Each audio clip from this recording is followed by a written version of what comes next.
What if one country's labor shortage could disrupt the economic balance of an entire region? What if that country was Indonesia, Southeast Asia's largest economy? Right now, something significant is brewing in the heart of the archipelago. Indonesia is facing a labor crisis that could ripple across the region and beyond. But how did it get to this point? And why should we all be paying attention? For years, Indonesia has enjoyed the benefits of a young and abundant workforce. Its population of over 270 million has been the engine behind strong economic growth, manufacturing booms, and booming exports. But that story is changing, and fast. Demographics are shifting, birth rates are declining, and the country is slowly aging. According to recent data, Indonesia's fertility rate has dropped below the replacement level. In simple terms, fewer babies are being born. At the same time, more young Indonesians are leaving rural areas and moving into cities, hoping for better lives, but not necessarily finding better jobs.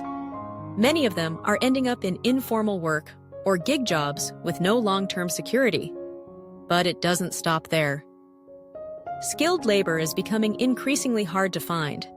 Companies are struggling to hire qualified workers, especially in industries like manufacturing, tech, and energy.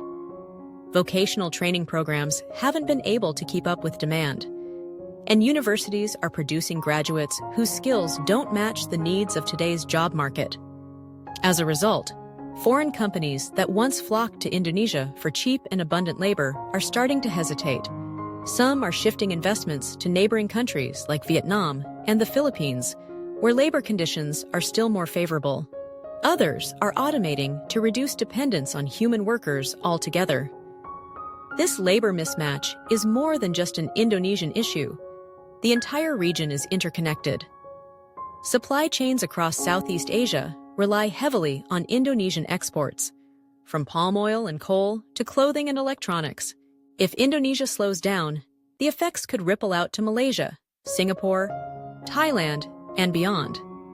On top of that, there's the challenge of political and social stability. High youth unemployment can lead to unrest, frustration, and even crime. When young people feel locked out of economic opportunity, entire societies can feel the strain.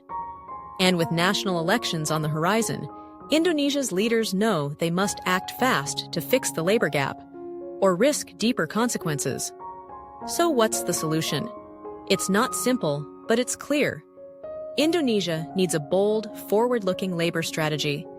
That means massive investment in education, especially in vocational and digital skills. It means supporting industries that create stable, long-term jobs. And it means reforming policies to attract not just foreign investors, but also retain local talent. The world has its eyes on Indonesia. If it succeeds in navigating this labor crisis, it could emerge stronger, more skilled, and more competitive. But if it fails, the consequences won't stop at its borders. Thanks for sticking with us. If you found this video insightful, consider hitting that subscribe button, not just for more content like this, but to stay ahead of the global stories that really matter.